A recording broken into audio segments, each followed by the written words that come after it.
Welcome to this week's episode of the Inside Kingston Podcast, where experienced professionals, entrepreneurs, and community leaders based in Kingston upon Thames are invited on to share their story with us. I'm your host, Amyr Rocha-Lima. This week's episode of the Inside Kingston Podcast is brought to you by Holland Hahn Wills, a financial planning and wealth management firm based in Kingston upon Thames. Holland Hahn Wills specialises in retirement planning for senior professionals and successful business owners. Visit hhw-uk.com to start feeling more relaxed and confident about your financial future.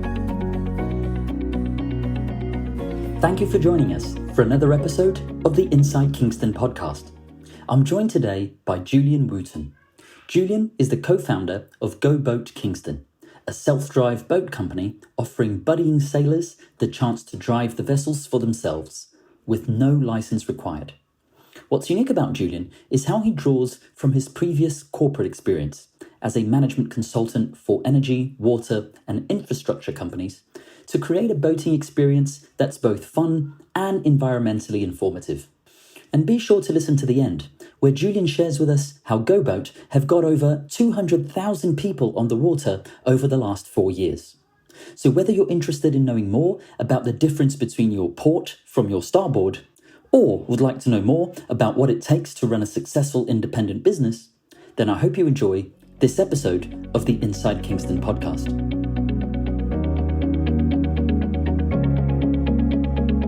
Welcome, Julian Wootton, to the Inside Kingston Podcast. Julian, I'm really excited about this conversation because, well, I love the idea of going on my own boating adventure, and your business offers people exactly that opportunity here in Kingston. And it's great to be able to get a chance to hear more about this from you. But to kick off this conversation, I'd like to go back in time, if that's okay. So, Julian, where did you grow up? Yeah, thanks very much for having me, Amyr. Yeah, I grew up quite locally. I grew up in Leatherhead in Surrey. Went to school in St John's down there. But yeah, been obviously being from Leatherhead, obviously hang out in Kingston quite a lot as a kid as well. So I know the area pretty well throughout my whole life. And did you go to university? And if so, what did you study? Yeah, I went to Nottingham University and I studied management studies there. Oh, awesome. And could you tell us a bit about your career before you set up your business? Yeah, so after uni, I became a management consultant. I was doing that for 8 years. So I started off at a company called Atkins, where I started in online services in education. Then I moved into nuclear safety, which is quite a leap from that. But worked for like 3 years in nuclear safety. Wow. And one of those projects was to do with Fukushima work in nuclear safety, making sure power stations here in the UK were safe. And then I moved over to America to do a startup business over there, which took that knowledge, put it into the oil and gas area. So I lived in Houston, Texas for a little bit. Cool. And that was fun. Yeah. And then I came back to the UK, did some work in for another company called Arcadis in water. But that was when basically, in 8 years in consultancy, it was a great foundation for me. But at the same time, it wasn't fulfilling all the sort of personal needs I had. I had a burning desire to make a lot of impact into the world. And I wanted to make a sort of career change at that point in time to do something a bit more meaningful. Oh, that's really cool. Now, you mentioned there are a few things that I think somewhat tie in with GoBoat. Is it fair to say that your background, although in management consultancy, having touched upon sort of education and then, of course, energy, water, does that filter into the why behind GoBoat and how you're driving GoBoat as a business? Yes, definitely. Yeah. Consultancy give a great foundation for setting up business because you get to learn so much about so many parts of business and industry and lots of things you should do and lots of things you shouldn't do. So that certainly drove me, gave me a great foundation education. But then the actual drive, I guess, from the GoBoat perspective and setting my own business was really an internal thing, a real passion to get in the waterways, a real passion to get other people involved in the waterways, and just determination to make the world a better place, I guess. That's really cool. And look, for our listeners who perhaps aren't familiar with your business just as of yet, could you sort of bring us to the present and tell us a little bit about your business today? Yeah, so we've been operating as a GoBoat for 4 years now. So we started off in Paddington, and 2 years ago we came to Kingston. We grew from 4 boats in Paddington, which was funded by the government, and then another 4 boats, which was funded by a partnership. So we got a lot of help there, and then we managed to grow enough to get some extra cash to be able to grow Kingston. Now up to 9 boats in Kingston, and thousands of people on board this year. That's really cool. And the concept is of self-driving boat trips. So could you sort of talk us through that, please? Yeah, that's right. Yeah, so GoBoat is all about making the waters available to everyone. So you drive your own boat. It's not a very big boat. It's 5 meters long and 2 meters wide, and it's got a picnic table in the middle, and it's got enough space for up 8 people. Yeah, and then we give you a tutorial about how to drive boats, and for lots of our customers, it is the first time they've ever driven a boat, which is fantastic. That's what we love to do. And then off you go. So in Kingston, for example, you can go for 2 hours, 1 hour down to Hampton Court Palace, or you could go up to Paddington Lock as well in 3 hours. So you've got lots of opportunities. And it is absolutely stunning on the Thames around that area. It's just absolutely beautiful.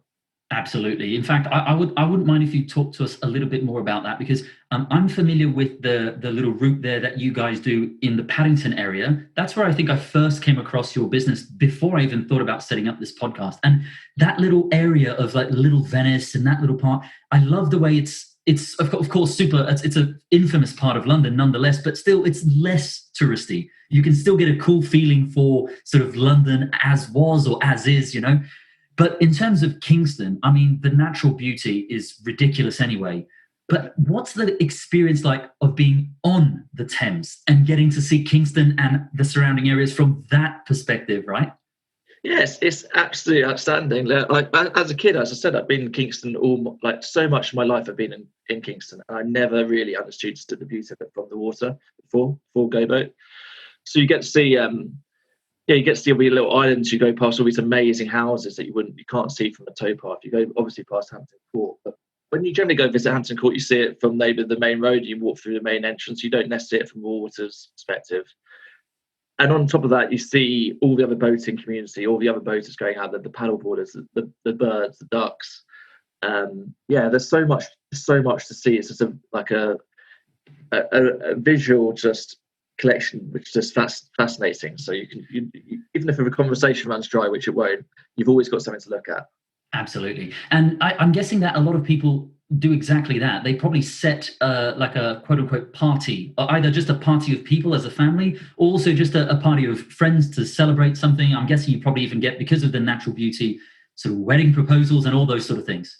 Yeah, that's right. Yeah, we get all sorts of people. Yeah, lots of celebrations down, which is great. Like it's genuinely a pleasure to be part of people's happy days out. And yes, loads of wedding proposals, which is 100% yes record as well on those. Never had a no, which is always great. And people always just looking to have a good time out, really. Cool.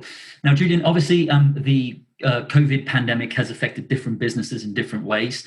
Would you mind telling us a little bit about how it affected you guys, how you pivoted to adapt, and sort of how you're operating under COVID safeguarding lines today? Yeah, so it was all a very stressful time back in those days. We actually closed down before lockdown. We just decided that was the right thing to do, so we closed a few weeks earlier than we had to. And it was obviously really challenging to not know when your next payday is going to come through, and all your bookings get cancelled and everything else. But we were lucky to get opened on the 4th of June, and we're again fortunate that we're an outdoor experience business. So we clean and sanitize our boats in between each trip. We readdressed the way we teach people how to drive a boat, so we did it now from a safer distance, keeping that 2 meters safe distance, making sure that parties come down in their households and are abiding by the government guidelines.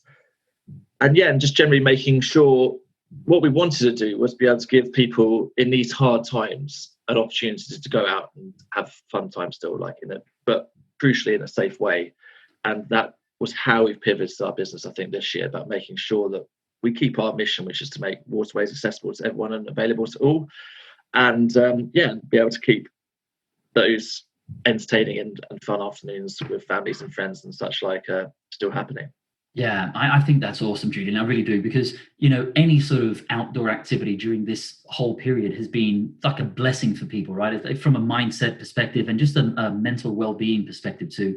And to be able to enjoy something like a boat ride down the Thames and just really sort of go into a completely different environment as people are sort of not normally on the river like that, it must be so pretty refreshing from a mindset perspective.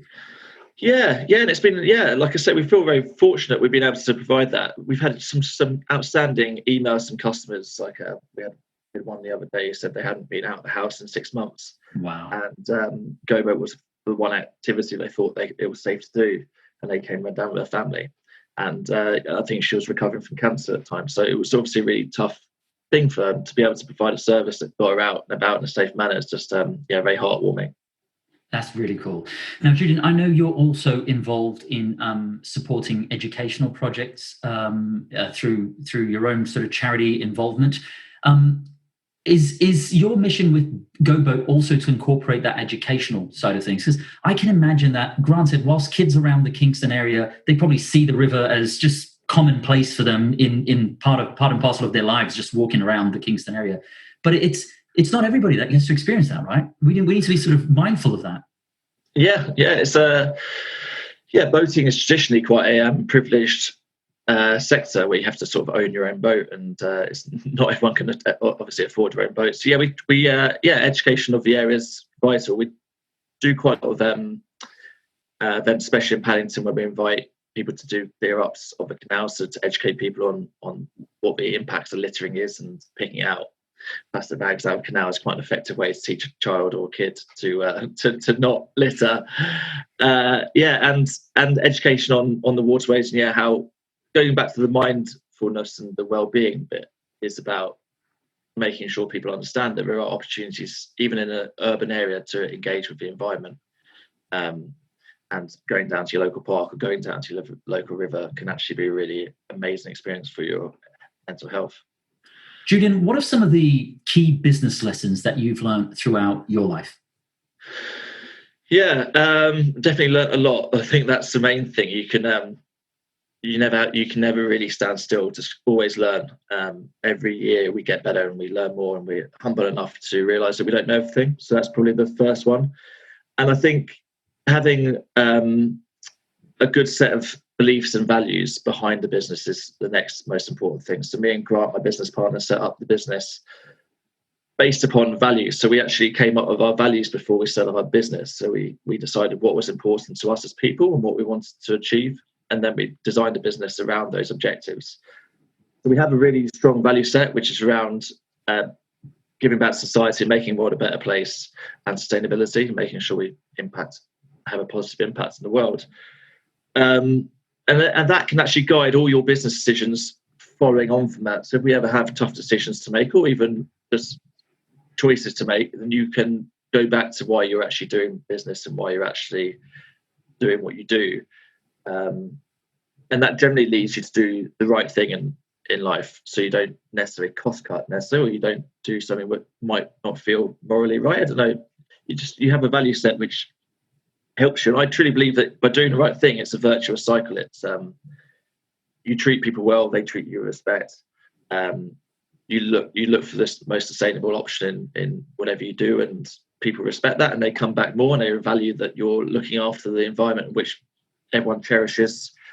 And you treat people well in terms of staffing, and then they come back and they join you every year you want to open, and they treat all your customers well, and it just doing the right thing is a really virtuous thing. Yeah, I definitely second that. Now, obviously, Julian, you've had a varied career from sort of very corporate life to today being a business owner. When you look back at your career journey today, what are you most proud of? It's been loads of hurdles, but I'm actually most proud of how many people we've actually managed to get on the waterways so far over our last 4 years. We're now over 200,000 people on the waterways in 4 years, which is a huge number. And then I still work the shifts on the pontoon with all the crew, and I still see the people coming back from their boat trips with their smiling faces and happy memories. And I just feel so lucky and proud that we have facilitated those really special moments for people. Very cool. Very cool. What next for you and your business? Are there any projects in the pipeline that you can tell us about? Yeah, there's loads of things you can do. From a business perspective, we're looking at other locations. We're looking this winter over and seeing if we can maybe get another location. Then we're also looking into seeing how we can maybe extend our season a little bit. So we're mostly a summer business, but we're looking more into doing winter activities and maybe warming the boat up a little bit and offering hats and drinks and rugs and everything else to make it. Well, we are doing that this winter, so hopefully that will keep it available and ready to use all winter. And then there's other ideas we've got about the waterways. There's such a beautiful space, and we've got some lovely locations. So how we could potentially use our pontoon space differently over the winter would be good as well. And then from a personal perspective, I'm, like you mentioned, I work with some charities to do with education. So looking to expand that activity and make more impact in that way as well. Oh, very cool. Exciting times ahead. Yeah, exactly. Yeah. It's that's one of the joys of being an entrepreneur, isn't it? You can, you're not being tied down by necessarily a corporate growth strategy. It's your growth strategy. So you can do it from a personal and a business point of view. Absolutely. As we start to wrap up, I'd like to ask you a few quick fire questions that our listeners are always interested in. So, Julian, what do you do to relax outside of the office? Yeah, I love to travel. I've travelled around the world quite a lot, and it's amazing. So when COVID restrictions reduced, we're doing more of that. I love seeing friends, and I love seeing my family and sports. So to play squash, tennis, football, ag rugby, wakeboard, boulder, kite surf, sail, cycle, you name it, I try and do it. So get outdoors as much as possible. Very cool. And are there any books that you've recently read that you'd recommend to our listeners? Yeah, I'm currently reading The Education of Ivy Edwards, which is by a friend of mine, actually, Hannah Tovey, which is a really interesting and fun read. And I just finished Happy Ever After by Paul Dolan, which is a great book around challenging assumptions about what makes people happy and going from a really statistical basis and looking into maybe some of those stereotypes or those sort of narratives in society which don't really help. Yeah, really important stuff. I'm aware of that book, so that's on my to-read list for sure. Oh, I recommend it, definitely. Yeah. And are there any movies or TV shows that you've recently watched that you'd recommend to our listeners? Yeah, I've just finished watching The Social Dilemma on Netflix, which was really interesting, and certainly I'm going to reevaluate my Facebook and Instagram usage as a result. And and also just finished watching Black Mirror Bandersnatch, which is, I think, quite a maverick movie because it's so interactive, but engrossing. Yeah, I definitely second The Social Dilemma. If nothing else, it's food for thought, big time. Yeah, exactly. Yeah, it's great to think. It's great when movies or anything challenges some of your assumptions, and you think, actually, you know what, I should be doing this a bit differently now. Absolutely. Finally, where can people go to find out more about you and your business? Yeah, go on to www.goboat.co.uk for our website, which takes you through all the booking areas and any questions you might have around us. And they can find me on LinkedIn, Instagram, Facebook, but I might not be on those social media sites for much longer. Absolutely. And for the benefit of our listeners, I'll make sure I add these resources to the show notes. Julian, thank you for joining us here on the Inside Kingston podcast. It's been a pleasure getting to know your story. Thanks very much for having me. Really appreciate it. Nice to meet you. That wraps up another episode of the Inside Kingston podcast. Make sure to check out our guests' website, pay them a visit, and help spread the word about what they're doing. If you have any questions or know someone who should be a guest on the show, please feel free to get in touch. I would also love it if you could go to iTunes and leave us a review and a 5-star rating. We work hard to bring on some great guests, and getting a review from you is one way to help the podcast rate well on iTunes so that others can find and enjoy the show too. Thanks for listening.